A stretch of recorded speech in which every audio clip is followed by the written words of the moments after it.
Bwana, movie yetu inaanzia mwanamke anataka kumpa utamu mwamba. Bwana, hii movie ni hatari, usisite kuiangalia. Huo ulikuwa kama utangulizi.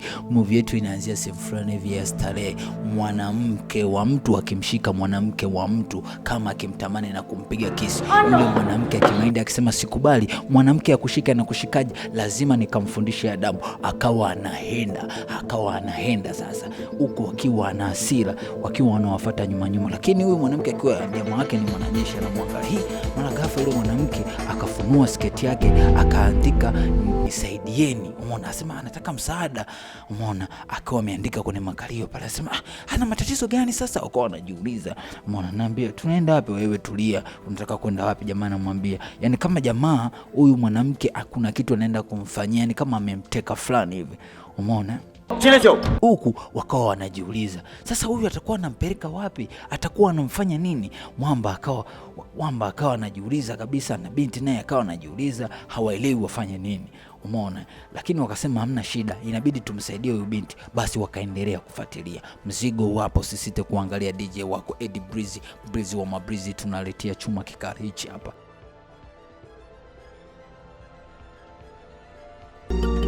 Hao jamaa akawa anamfuatilia yule binti mpaka jamaa akawa ametoka naye nje.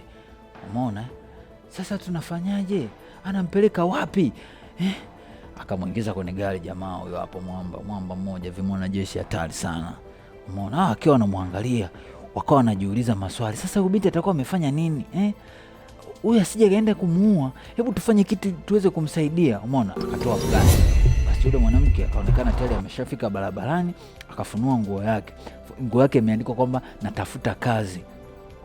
Jamaa akasimama. Umeona, kumwangalia. Bwana, mbona kavua nguo huyu? Binti mlembo, binti mtamu. Akasema ngoja nikamsikilize. Alafu jamaa akashuka ndani ya gari. Huko yule mwamba mwingine yuko nyuma anafuatilia na gari, anaangalia nini kinaendelea. Vipi binti, unahitaji kazi gani? Mimi nahitaji kazi yoyote, nina shida sana, sina msaada, sina kazi mjini, naomba nisaidie. Usijali, mimi nitakupatia kazi, hebu twende kwenye gari. Jamaa anaenda naye, lakini jamaa ni kama amemtamani fulani hivi binti. Kuna vitu vyake, yani muziki kuna vitu vyake, Wanyamwezi wanasema. Umeona, mwamba huyo hapo, umeona, hatari sana. Usiache kusubscribe. Baba Sheva nakuletea kigongo kipya, najua mmemisi sana vitu vikali kama hivi. Bwana, kaa hapo. Chuma hii hapa ya kwenda kabisa, Turuki hata sehemu moja. Basi safari ikaendelea. Umeona, jamaa akawa anaenda anafuatilia, lakini jamaa akaamua kupiga simu polisi. Umeona, halo jamani polisi, kuna matatizo hapa, kuna mtu kamteka mtu, tunahitaji uje kumsaidia jamani. Hapa niko na wafuatilia na kutumia location, ufuatilie ninapoenda.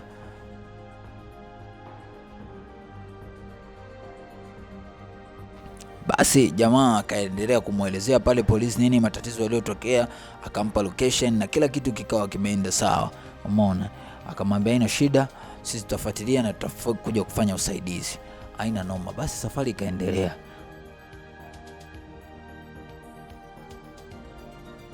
Jamaa akaendelea kuwafuatilia. Mwamba huyu hapo akawa amefika sehemu fulani, lakini jamaa kuacha kuwafuatilia, yeye akasimama sehemu akaendelea kuangalia nini ambacho kinaendelea. Mwamba akashuka kwenye gari haraka. Bwana, tunakukumbusha tena usisahau kusubscribe, kulike na kucomment Baba Sheva ili uendelee kupata vigongo hatari. Na sasa hivi tunakuja kwa sauti nzuri. Mara kwanza wadau mlikuwa mnalalamika kuhusu sauti, sasa sauti inakuja yenyewe, unaisikia kabisa mpaka kumoyo. Mambo huyo hapa akawashusha wote wawili. Umeona, binti mwingine amemteka akamshika, mwingine naye anaenda naye akiwa amemshikilia kiuno. Mwamba akiwa ameshikilia kiuno hatari. Bwana, kuna kibango kimeandikwa sehemu ya madini hatari, yani kiwanja chenye madini hatari. Bwana, ndo sehemu ambapo amwafikisha. Anambia nisubirie hapo. Huyo mwamba akamwambia binti, unatakiwa kukaa hapa, utakiwi kwenda sehemu yoyote. Ukijaribu kwenda sehemu yoyote, hapa kuna mlipuko huu hapa, utakulipukia. Akainuka. Demu yule wakati anaangalia Anaambia hebu nisubiri hapo kidogo. Anatoa simu, anapiga. Demu anaangalia afanye nini. Rafiki yangu, bwana, yule binti nimemkamata, lakini kuna habari njema. Kuna nyama moja pia imejipendekeza, ni chuma moja, yani anaongea kimafumbo, yani kwamba ile binti asijua. Kwa hiyo ni habari nzuri. Kwa hiyo unaweza ukaja ili tuweze kuenjoy mimi na wewe. Umeona? Mwamba akiwa anaongea naye mshikaji wake, kamaliza akakata simu.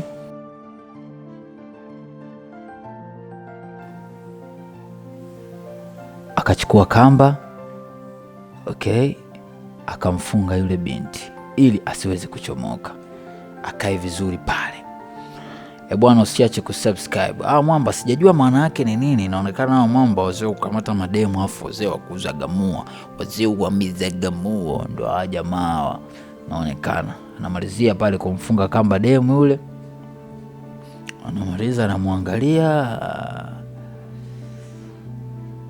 anamwangalia tu. Alafu huyo anambia mlembo, hebu twende pale mara moja. Mwana wanaelekea huko, jamaa kwa amemshika kiuno. Mwamba hapa ndo anashuka kwenye gari. Anaangalia, anafuatilia. Mwamba huko bado ameshikia kiuno cha mwamba. Mwamba mzee kule ana wasiwasi bwage asija akapigwa mambo. Hatari na nusu. Anambia sasa mlembo, kazi ile kwepo ni kuniburudisha mimi, unaiweza? Demo anamwambia hiyo naiweza, imradi tu nipate pesa. Akamsukuma jamaa chini pale, akamweka. Hapa ndo kama unakumbuka mambo yetu ilipoanzia. Demo akaanza kuvua nguo. Mwamba anafungua mama yangu jamani, YouTube watatufungia. Mwamba akashika kiuno. Hatari. Mwamba huyo kampiga ule mzasiri. Hatari na nusu. Demo anaanza kukimbia. Mara kakanyaga bomu. Sasa huo ni mlipuko. Ukitoa mguu wako hapo lazima ulipuko. Anambia hakuna msaada, lazima kwanza unipe utamu zeni ndo nikuachie. Mwamba huyo hapa anakuja naye mbio. Vipi? Kuna nini hapa? Usisogee, kuna mlipuko. Mlipuko nikitoka mguu usisogee. Jamani. Mimi nilikuwa tunapita sehemu hii. Huyu ni dada yangu. Hebu msamehe, toka hapa. Wewe vipi? Nani amekuleta huko? Na wewe ni nani kwanza? Mbona sikufahamu? Lakini nielewe. Yaani kitu ninachokwambia ni kwamba yani jamaa anaongea vitu ambavyo havieleweki. Lakini mwamba amekazana, akatoa risasi. Sasa wewe, mimi nitakuua. Akatoa risasi yake. Nisamee. Haya mambo ya kuhusu umefuata nini? Anamonyeshia jamaa, usimuue, mimi sijazoea kuona watu wakiwa wanauliwa kweli, usiniue, mimi sijazoea kuzoea. Mara ghafla polisi wanafika. Hiyo ndio ilikuwa polepole, na anaambia huko chini ya ulinzi, anyosha mikono juu, unashutumiwa kwa kuteka watu. Sasa huko chini ya ulinzi tunahitaji maelezo yako na utafikishwa kituoni. Jamaa anamuonesha hiyo. Umeona? Ambia wewe unaonekana na kijana ambaye unachukua wanawake unakuja kuwafanya kitu kibaya. Yani anachukua wanawake kwa lazima alafu anaenda kuwafanya kitu kibaya. Kwa Mwamba akakamatwa na inaonekana wewe unashirikiana, kuna mtu unashirikiana naye mnafanya hawa wanawake hivi, na hii ni tabia yenu. Msitumie cheo chenu au wanajeshi wenu kwenda kuwafanyia watu vibaya ili watu wakaogopa. Basi jamaa anamkamata pale na kwenda naye. Ambia poleni sana, hebu ngoja nijaribu kulitegua hili bomu. Mwamba akawa anajaribu kulitegua lile bomu pale. Anaangalia nini, anaangalia nyaya yake imepita wapi pale, huko watu wakiwa na wasiwasi. Mwamba anakuwa kichwa elewe. Anawini kulishika lile bomu.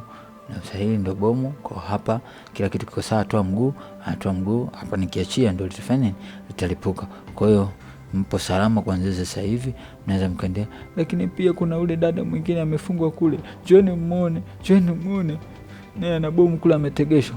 Kweli akapeleka mpaka pale, pia muda ukao umeenda, night too late, muda ulikuwa ni mrefu, lakini anafanikiwa pale kufika polisi na kwenda kumfungua. Kwa hiyo tujifunze tu kitu kimoja kwenye maisha, ni the way ukiwa una cheo usijaribu kunyanyasa watu. Ni kama huyu wanajeshi alikuwa wanamtindo anakamata mabinti kwa vile wao ni wanajeshi, wanawafanya mapenzi, wanawafanya wanavyojua wao, sio kitu kizuri. Umeona, kama unampenda mtu mwambie kama unampenda, mwambie kama unahitaji kuwa na yeye, lakini sio kutumia mabavu. Mapenzi hayalazimishwi. Mapenzi sio ya lazima. Huwezi kuenjoy kipindi mwenzako anataki kufanya mapenzi, lazima wewe ulizike na yalizike. Basi wale wanajeshi wakamtega huyu mwingine ambaye alikuwa anakuja anagonga mlango, kumbe wale polisi wakawa wamejificha pale. Wanatoka wanamweka chini ya ulinzi, wanashtakiwa kwa kuwalawiti wanawake, sio kuwalawiti, sio kuwabaka, kufanya mapenzi nao. Wanamchukua yule mwamba na kumuingiza polisi. Sasa kusubscribe, kulike na kucomment Baba Sheva.